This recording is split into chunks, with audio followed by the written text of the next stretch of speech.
bonjour à tous, à toutes. Merci d'être là pour cette masterclass. Merci beaucoup Isabelle, de te prêter, à ce jeu avec nous. On se connaît depuis très longtemps maintenant. Voilà et donc l'objectif de cette masterclass, comme tous les autres formats, c'est, bien sûr, de faire connaissance en fait, de nos utilisateurs, de partager des pratiques. Surtout parce que, on s'est rendu compte que, voilà, les uns et les autres, on apprend, énormément, en partageant entre pairs et donc pendant les académies, on partage des pratiques, et des méthodes. Voilà, donc je vous rappelle l'existence de cette page, agenda sur laquelle vous pouvez aller sur notre site pour découvrir, les nombreuses sessions, pour apprendre, des méthodes et partager des méthodes. Et puis pendant ces masterclass, on va sur les usages, de nos utilisateurs. Et donc aujourd'hui, c'est avec, Isabelle de l'atelier du formateur qui va nous expliquer pourquoi est-ce qu'elle a choisi, Global, pour, faire ses formations et ses ateliers et dans les stratégies, enfin l'un des critères, c'est, les mécaniques de gamification, auxquelles tu es très attachée pour plein de raisons que tu vas nous expliquer. Et donc, Isabelle, est-ce que tu peux te présenter et présenter, ton métier et ce que tu proposes? D'accord. Merci beaucoup Sophie déjà pour cette invitation de pouvoir présenter ici auprès de vous la manière de faire de l'animation à distance, qui n'est pas toujours évident pour les formateurs. Donc pour me présenter rapidement, je suis formatrice et consultante. Donc j'interviens sur tout le domaine de la formation à distance, le digital learning, que ce soit en présentiel ou en distanciel. Et parallèlement, je m'occupe d'un site internet que certains d'entre vous connaissent peut-être déjà, qui s'appelle l'Atelier du formateur, qui est vraiment un site ouvert à tout le monde, un site de veille qui donne des informations sur les outils, mais pas simplement les outils, aussi les pratiques pédagogiques. C'est un site d'échange.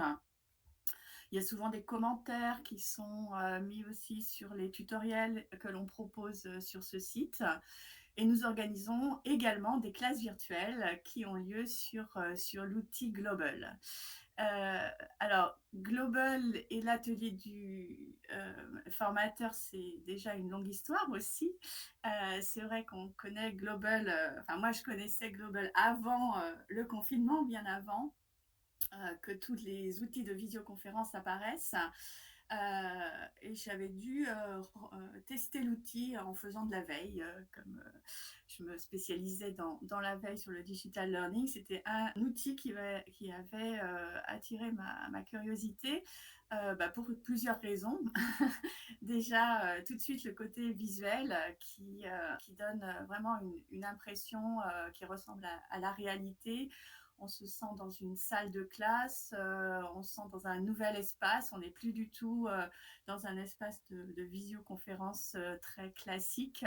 Donc déjà, il y a cette particularité qui fait qu'on a envie de rester, de découvrir, de s'attarder dans l'espace et donc d'y faire des formations. Mais le visuel, c'est pas tout. C'est vrai qu'il faut qu'il y ait aussi les fonctionnalités qui suivent et qui soient intéressantes. Et donc, en testant sur différentes formations l'outil, c'est vrai qu'il répondait aux attentes que je pouvais avoir. Surtout que lorsque je délivre des formations, je suis beaucoup sur de la création de ressources et sur de l'utilisation d'outils. Donc ça veut dire que faut que je sois derrière les apprenants pour voir ce qu'ils créent, pour essayer de les aider au fur et à mesure de l'avancement des travaux. Donc en général, je bouge beaucoup dans les salles de classe lorsque c'est du présentiel. Donc il me fallait vraiment un outil qui me permette de faire exactement la même chose.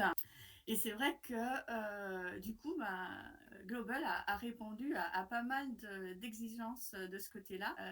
Pour ceux qui découvrent peut-être la plateforme, si vous dézoomez, vous voyez que vous avez plusieurs tables tout autour de vous. Et ça, c'est vraiment un des atouts, c'est de pouvoir bouger. Vous êtes dans une bulle, on n'est pas un côté de l'écran figé et on ne bouge pas, on peut être autonome. Et ça donne une certaine liberté aux apprenants, une liberté aussi dans l'apprentissage, hein, parce que ça permet d'être autonome, de pouvoir aller discuter en groupe sur une table. Alors pour le formateur, c'est très appréciable parce que ça lui permet de faire de l'individualisation. Je peux à tout moment, si je vois que certaines personnes décrochent, aller voir ces personnes, leur demander de rejoindre une des tables et de continuer à faire l'accompagnement. Donc ça, c'est vraiment très important.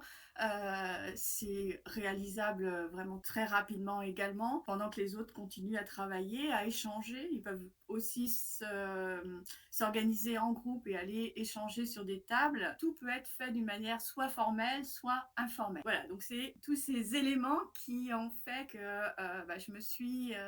je suis restée en fait, après avoir découvert Global, je suis restée sur cette interface et que je l'ai amenée à l'atelier du formateur pour pouvoir faire des classes virtuelles qu'on propose régulièrement. On propose une classe virtuelle par mois et on a vu que même lorsqu'il y a 150 personnes inscrites, l'outil fonctionne également. Ça fonctionne très bien en mode conférence. On peut basculer en mode atelier lorsqu'on réalise par exemple des événements comme le Festival de l'Apprendre qui a lieu une fois par an au mois de janvier, c'est un événement où il y a plus d'interaction que sur les classes virtuelles. Donc, on va proposer des ateliers, de se retrouver sur différentes tables. Et ça fonctionne aussi très bien si on est également une cinquantaine de personnes. Voilà, donc là, l'outil a cette flexibilité qui a fait que, une fois qu'on commence à le prendre en main, on reste addict en quelque sorte. Merci. Et donc, on continue à explorer. Et puis en plus, ce qui est bien, c'est qu'il évolue aussi avec le temps, qu'il nous propose de nouvelles fonctionnalités, de nouveaux décors. Et ça joue toujours en plus sur l'outil visuel. Et alors, donc, toi, en fait, enfin, ce qui est important aussi de dire, c'est que depuis, enfin, toujours, tu es à la pointe de la pédagogie. Et donc, ce que ça veut dire, c'est que les formats purement descendants, c'est pas ce que tu recherches. Tu recherches aussi beaucoup d'interactions, en fait, avec tes apprenants. Et d'où les stratégies de gamification sur lesquelles tu as beaucoup travaillé. Est-ce que tu veux nous dire un mot peut-être sur l'intérêt de ces stratégies de gamification et après tu nous feras visiter ton espace global parce Oui, que ce qui est important et la promesse qu'on a faite là pour cette masterclass, c'est que tu ouais. nous montres comment concrètement en fait tu organises cette gamification. Je vois que oui, je pense que tout le monde attend ça, de voir un petit peu à quoi ça Ouais. ressemble derrière. Comment on met ça en pratique? C'est vrai que c'est ça qui est intéressant, les échanges de pratiques. Moi, je vais vous présenter une manière très subjective d'utiliser la gamification avec l'outil Global, hein. Il en existe sans doute plein d'autres. C'est adaptable à toutes vos pédagogies et à toutes vos manières d'enseigner. Mais la gamification, quand on fait de la formation à distance, c'est incontournable parce que ça permet de créer un rythme. Aussi, lorsque on a des apprenants à minima 1 heure et demie, 2 heures, voire 3 heures et demie sur une session de formation d'une demi-journée. C'est vrai qu'il faut créer du rythme, il faut que l'attention soit là, qu'ils soient captivés et aussi qu'on les surprenne. Donc, surprendre, ces effets de surprise, une fois on a découvert la salle de classe, donc virtuel, c'est déjà une première chose, mais il faut toujours créer des petites accroches, intéressantes qui vont faire que, on a un regain d'attention, au niveau du contenu qu'on va proposer et ce regain d'attention, ça va obliger aussi à se concentrer un peu plus. Donc tout ce qui va être action de gamification, ça va être des actions qui vont être collaboratives. Donc amener les apprenants à travailler entre eux, à trouver des solutions ensemble Et c'est ce qui fait qu'ensuite, au-delà du travail collectif, collaboratif, il restera quelque chose. Peut-être un contenu aussi qu'ils auront créé eux-mêmes, et puis une émotion certaine qu'ils auront eu à discuter ensemble et à mutualiser leur création, leur réalisation. Et donc tout ça, ça va passer par différents niveaux de gamification. Donc je veux bien vous emmener dans mon espace, faire Génial. un partage d'écran pour voir voilà, quelques exemples, quelques possibilités d'utilisation de cet espace. Alors on va faire on va aller dans un autre espace global. Voilà, donc si vous connaissez un petit peu global, vous savez que tout se passe au niveau des tables et qu'au niveau de la table, vous allez pouvoir ajouter des documents, des éléments d'information. Souvent, moi je mets par exemple une image de bienvenue. Ça peut être une image telle quelle ou avec quelques éléments de consigne ou qui correspond au groupe que l'on va accueillir. Et ce qui est intéressant, c'est que tous les documents de la formation peuvent être préparés avant le début de la formation. Hein, ce n'est pas au dernier moment qu'on va charger tous les documents. On peut vraiment, à partir de la table, déjà en tant que formateur, accéder au PowerPoint qu'on va télécharger, qui va être, qu'on va pouvoir choisir ici. Si je prends par exemple le dernier que j'avais téléchargé, donc on peut le télécharger et il est directement sur la table. Et les participants peuvent aussi eux-mêmes le télécharger. Vous avez les 3 petits points là, et lorsque vous autorisez au téléchargement, ils le récupèrent automatiquement. Donc on est vraiment sur de l'automatisation aussi du téléchargement, voilà, puisque on n'a pas besoin d'envoyer après par mail les supports de formation. C'est l'apprenant qui, au moment où il le souhaite, va télécharger le document. Donc, vous pouvez mettre, par exemple, ici, c'était un PowerPoint que j'avais mis directement. Je passe souvent par une petite explication au niveau notamment des fonctionnalités de Zoom, de la plateforme, pour que tout le monde se sente à l'aise. Et puis, il y a... pour vraiment concentrer toutes les personnes sur la formation, enfin sur déjà les fonctionnalités, souvent une image qui permet de se positionner. Un petit sondage, par exemple ici c'est vous le matin, est-ce que vous êtes encore endormi ou pas? Et donc ici, on va utiliser la fonctionnalité de mobilité de Global, de se dire, donc je leur propose, vous êtes plutôt très éveillé, plutôt très curieux ou plutôt endormi. Et donc on voit à ce moment-là toutes les bulles qui passent d'un côté ou de l'autre. Et ce qui est intéressant, c'est que tout le monde le voit en même temps, comme si vraiment on était dans la salle de classe. Donc ça fonctionne très bien. Ça permet de voir qu'on est mobile, de redonner un petit coup de projecteur sur la fonctionnalité de Global. On peut réutiliser aussi les émoticônes à ce moment-là. Et puis revenir, se concentrer sur la suite. Alors, on va réutiliser une autre fonctionnalité ensuite qui peut être préparée aussi. Alors moi, je l'ai mise sur le PowerPoint. Ça peut être une image qu'on a téléchargée au niveau de la présentation des personnes, puisqu'ici, tout le monde a accès à l'outil de dessin. Et donc, au niveau de l'humeur du jour, je demande comment vous vous sentez, sur quel personnage vous voulez vous positionner. Et chacun peut dessiner et montrer donc à quel personnage son humeur du jour correspond.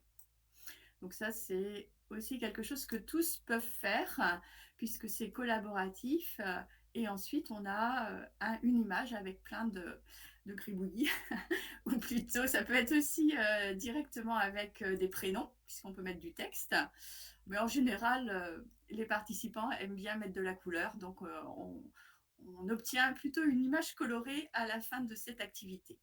Donc cette image, elle fait partie du PowerPoint. Elle peut être aussi récupérée puisqu'on a la possibilité de télécharger le PDF qui est annoté. Donc, le support proposé par le formateur va devenir un support qui est vivant, qui va être réutilisé aussi par les apprenants le temps de la formation.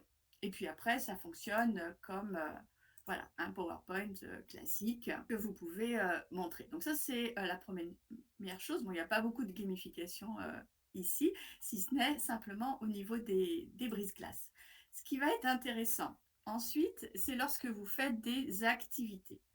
Au niveau des activités, Global nous permet de créer des déroulés de cours. Donc moi, je m'en sers beaucoup pour créer des activités qui vont être accessibles avec la petite sacoche là et qu'on va pouvoir créer aussi avant d'avoir avant de faire la formation. Hein, c'est dans la phase de préparation, c'est fait de manière très très rapide. Et donc, c'est à ce niveau-là que je vais créer certaines activités. Donc, je vais vous prendre l'exemple pour le démarrage de ce défi créatif. Donc, on imagine que je suis dans l'espace que je vous ai montré, là, qu'on a sous les yeux, que je vais faire la formation.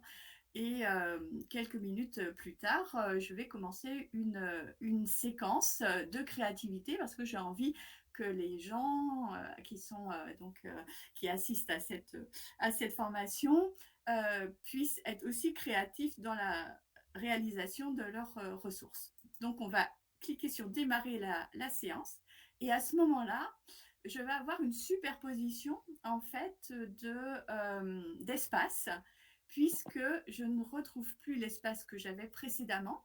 Je me retrouve dans un autre espace de Global qui correspond à ce défi créatif. Donc le défi créatif, il est ici. Donc on est toujours sur la table centrale. C'est là que se passent tous les échanges avec les consignes. Et à partir de là, je peux leur dire, vous avez 7 minutes, il y a un chrono. Je lance le chrono. Alors, je mets 7 minutes pour 5 minutes de réflexion, le temps que chacun aille sur les tables sur lesquelles ils doivent se retrouver et reviennent ensuite. Donc, ça fait 5 minutes vraiment pour bien réfléchir. Et donc, j'avais besoin de 3 groupes ici. Donc, j'ai un groupe 1.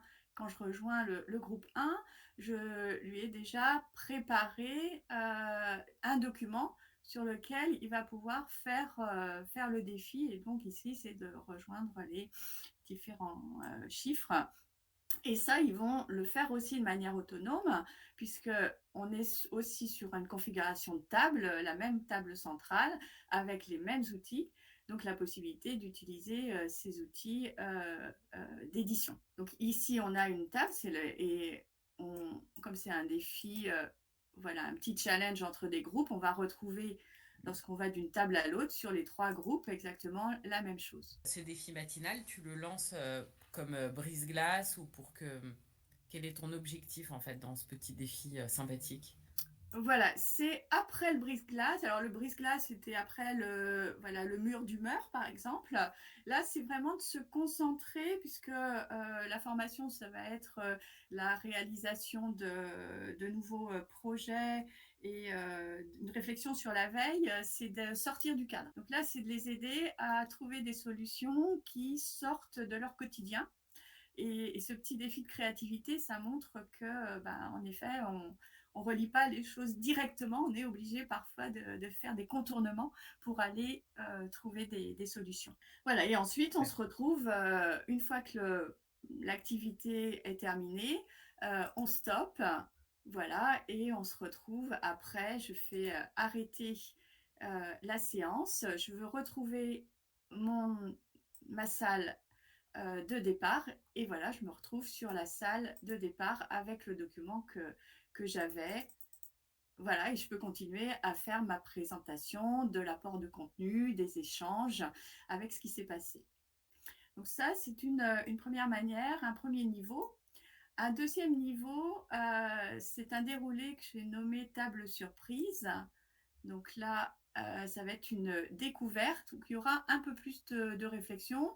Donc, ça peut être aussi 5 minutes. Donc, je vais le lancer. Voilà, on est sur les tables surprises. Donc là, de la même manière, on va avoir plusieurs tables qui sont proposées, mais les défis vont être différents. Ici, par exemple, on va avoir un travail à réaliser par rapport au thème de l'acrostiche, donc par rapport au projet de veille, trouver tous les termes qui correspondent à la veille, faire de la veille, qu'est-ce que ça évoque pour les participants. Ça, c'était un des groupes, mais la deuxième table va avoir un autre défi, ça va être de créer un blason avec un slogan pour la formation, les obstacles pour faire de la veille, les atouts, etc. etc. Donc, ils sont en commun ici, 3, 4, 5 personnes pour travailler sur ce sujet en utilisant toujours les outils qui sont sur la table. Un troisième défi qui était ici avec du storytelling, leur proposer de créer une histoire à partir, là j'ai pris le site Storydice qui permet de créer des histoires avec des dés interactifs. J'ai figé une image des dés et à partir de là, ils devaient créer une histoire sur la veille. Ils ont été très créatifs, hein, c'était vraiment bien réussi comme histoire à partir de cette image. Et ensuite, quand tous est terminé. Donc, il y a le chronomètre qui s'est mis en marche. Et à la fin du décompte, il y a une petite sonnerie qui rappelle à tous qu'ils n'ont plus de temps, qu'ils doivent rejoindre la table centrale. Si ce n'est pas compris, je peux faire un rappel aussi, puisque je peux, avec Global, faire des annonces. Donc ça, c'est vraiment très pratique. Je m'en sers assez souvent. Et donc, je leur dis retour à la table centrale. Donc, on revient Excellent. sur la table principale. Je reviens sur mon espace de départ. Donc ça, c'était le deuxième. Alors, le troisième niveau de gamification qui est là un petit peu plus sophistiqué, c'est-à-dire qu'il demande un peu de préparation quand même au niveau de l'espace et du déroulé. C'est la gamification de type escape game. Donc, on a un scénario qui fait qu'on va proposer des activités qui sont des énigmes. Et pour pouvoir résoudre ces énigmes, le groupe va travailler de manière collective. Et à la fin de chaque énigme, il va y avoir un code qui est donné qui va permettre au final de trouver la clé et de pouvoir revenir à la table principale avec la solution. Donc pour faire un déroulé de ce genre, donc on a plusieurs étapes. C'est pour ça que tout à l'heure, je n'avais pas d'étapes. Ici, j'ai plusieurs étapes pour pouvoir mener jusqu'à la salle du coffre-fort. Donc je vais commencer la séquence et vous voyez que tout de suite l'espace est beaucoup plus riche que tout à l'heure. On a d'autres visuels aussi qui sont autour des tables. Donc l'introduction se fait, la présentation d'Escape Game, toujours sur la table centrale. Ça, c'est facile aussi pour les participants. S'ils sont perdus, ils reviennent. Ils voient où se trouve le formateur.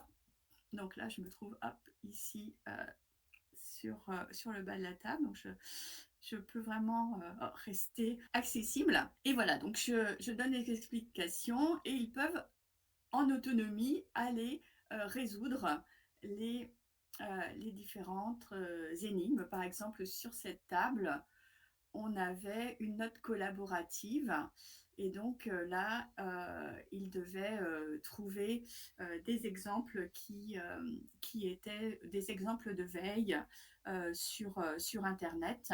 Donc, aller chercher des informations à l'extérieur avec un document que je leur avais donné.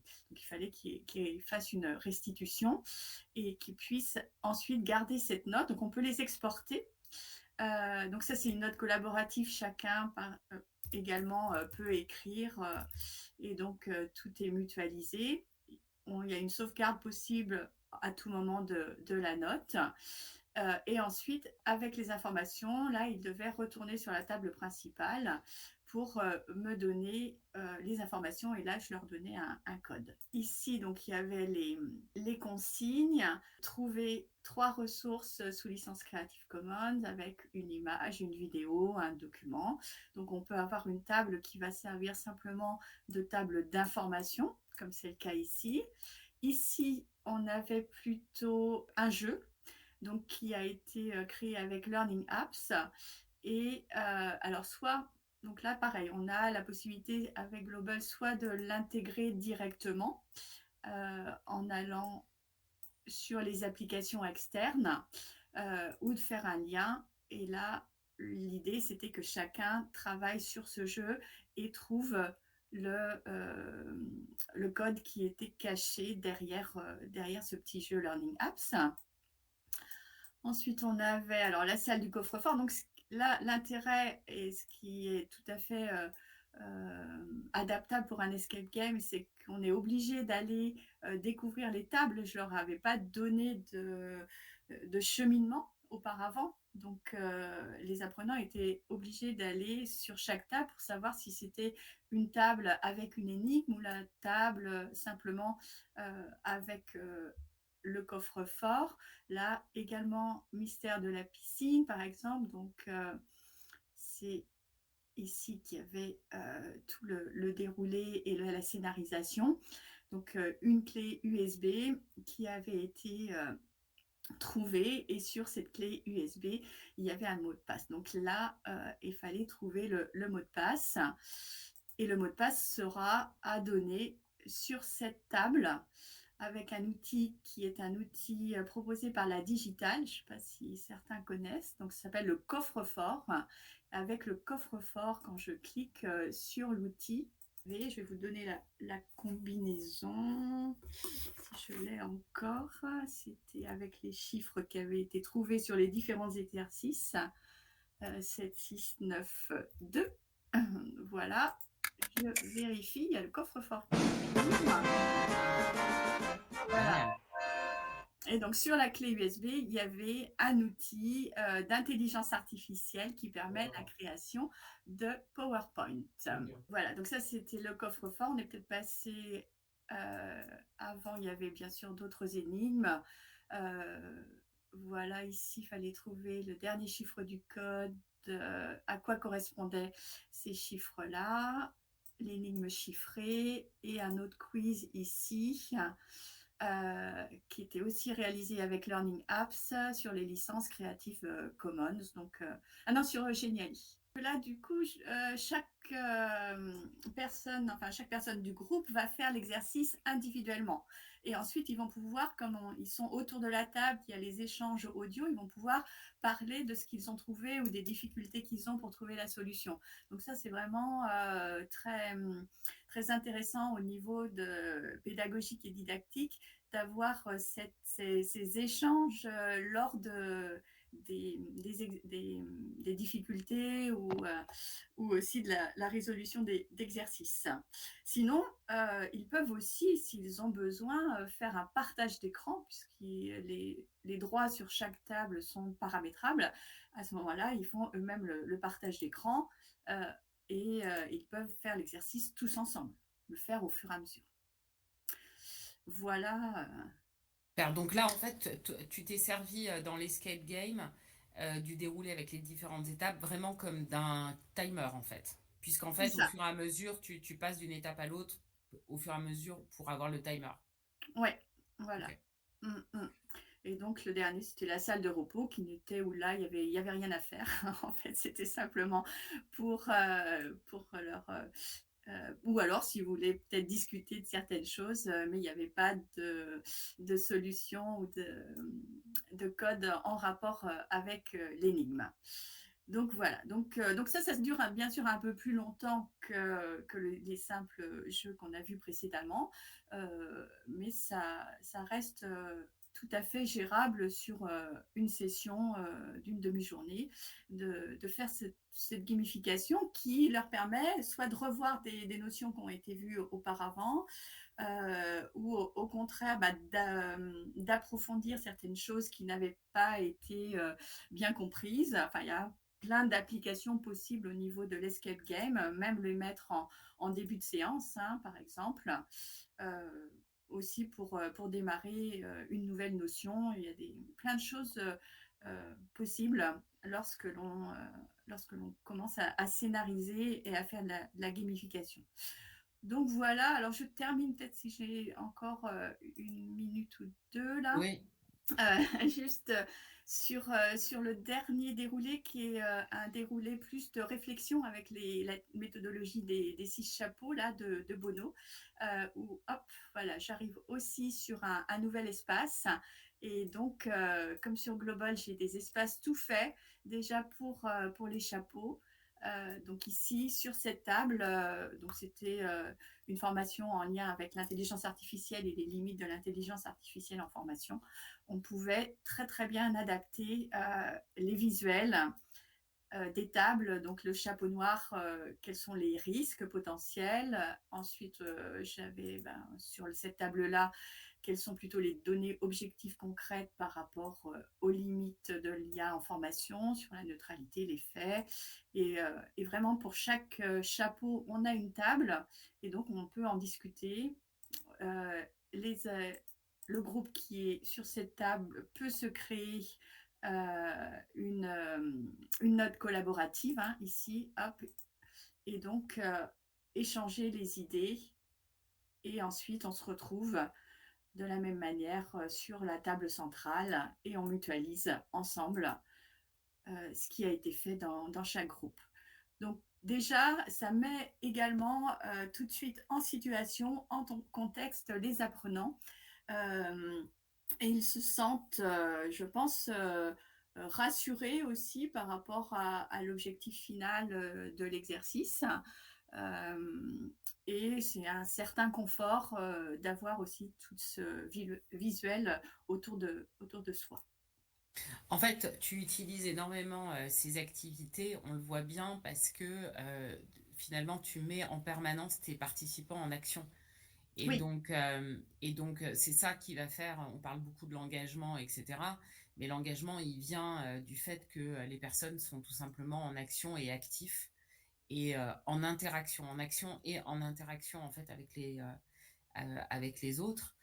En tout cas, c'est très riche. Je trouve ça très intéressant la façon dont tu nous as expliqué la façon dont tu utilises les déroulés, puisque finalement, tu t'en sers tantôt pour scénariser une activité type chapeau de Bono ou jeu, et donc qui pourrait être vraiment la scénarisation d'une classe virtuelle complète, quoi, hein, là, ou d'un atelier Mm. complet, et tantôt comme étant différentes petites activités que tu vas proposer en fait au fur et à mesure du déroulé euh, de ta session, quoi. C'est ça. Voilà. Donc c'est vrai que c'est assez pratique, c'est flexible. Donc ça, c'est une partie. Après, il y a d'autres petits jeux aussi que je peux être amenée à faire de temps en temps. Mais vraiment, c'est adaptable aux pratiques de chacun.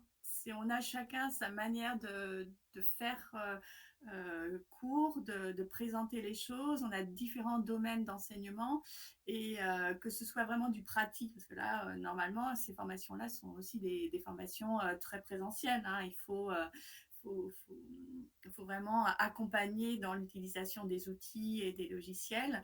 Donc ça fonctionne très très bien et ça démystifie la formation à distance. Et ce qui est intéressant également, par rapport aux autres outils de visioconférence, c'est qu'on est dans un espace formation. Parce que si on utilise Zoom, Teams pour faire de la formation, alors qu'on l'utilise aussi pour faire des réunions, on n'a pas ce décrochage entre je fais de la formation et je fais des réunions. Tandis que là, on est Ouais. vraiment dans un espace de formation. Enfin, On est là j'utilise pour beaucoup apprendre. l'expression aller se mettre au vert. En fait, c'est ce qu'on disait beaucoup, ce qu'on dit beaucoup quand on va se mettre chez Château Forme, par exemple. On va se mettre au vert. En fait, on va s'isoler C'est effectivement de ça. l'environnement de travail quotidien Mmh. pour aller se mettre dans des dispositions particulière. Alors, est-ce que tu peux nous partager quelques-uns de tes indicateurs importants sur justement l'intérêt pour les participants d'être sur Global et bien sûr des stratégies de gamification. Toi, qu'est-ce que ça, qu'est-ce que ça t'apporte aussi après à toi en fait en tant que formatrice?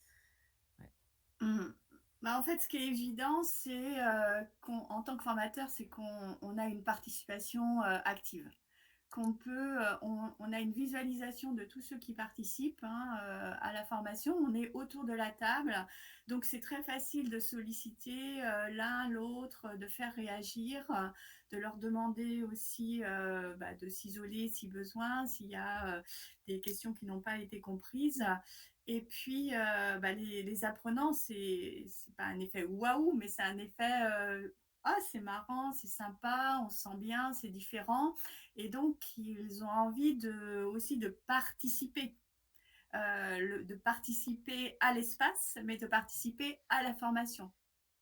Donc, le fait de se sentir bien dans un espace, bon, c'est toute la réflexion actuelle qu'il y a aussi sur les espaces physiques d'apprentissage, hein.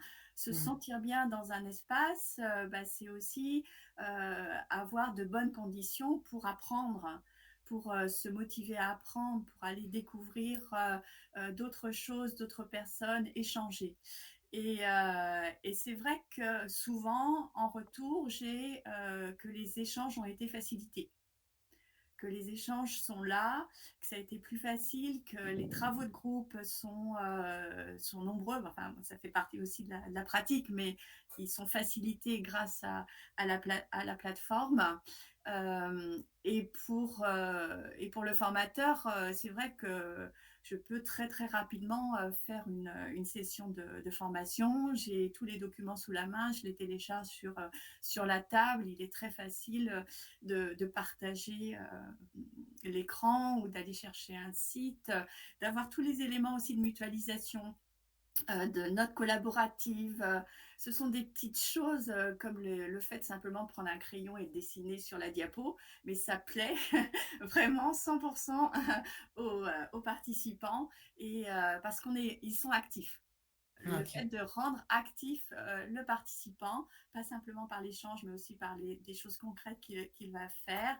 Le fait aussi, bah, tout simplement de pouvoir interagir avec les smileys, hein, voilà, à tout moment. C'est vraiment des choses qui fonctionnent. En termes enfin, l'utilisation du déroulé, en fait, finalement, comme tu as fait un certain nombre d'activités et que tu as fait tes petits déroulés comme ça, j'imagine que tu les réutilises en fait d'une classe virtuelle à l'autre. Alors, Bah oui, c'est c'est une pratique. stratégie qui te permet. Voilà, Voilà, ouais. voilà. Une fois que l'activité est posée, c'est vrai que je peux la réutiliser pour d'autres formations. Je n'ai pas de préparation supplémentaire à faire. Ok, bon, alors je sais, je voulais que tu nous dises un mot aussi sur Calliope parce que je sais que c'est évidemment un sujet hyper important et d'ailleurs c'est la veille pédagogique, c'est un des éléments que tu adresses justement dans le cadre de Mmh. Calliope. Est-ce que tu peux nous partager ce que Global t'apporte aussi et apporte aux formateurs aussi sur le sujet Calliope? Oui, bah, je pense de toute façon qu'il coche les cases aussi pour Calliope, hein, le fait d'avoir une traçabilité de ce qui a été fait. Donc, vous l'avez vu, on peut récupérer tous les travaux, soit directement en téléchargement, tout ce qui a été créé par les apprenants. Donc, ça fait partie de leur dossier de la constitution de preuves de formation. Et aussi très intéressant, le rapport, j'en ai peut-être pas, non, je ne l'ai pas montré tout à l'heure, mais lorsqu'une activité est terminée, il y a un rapport qui se fait automatiquement et que vous pouvez télécharger. Et c'est un rapport donc sous format Excel.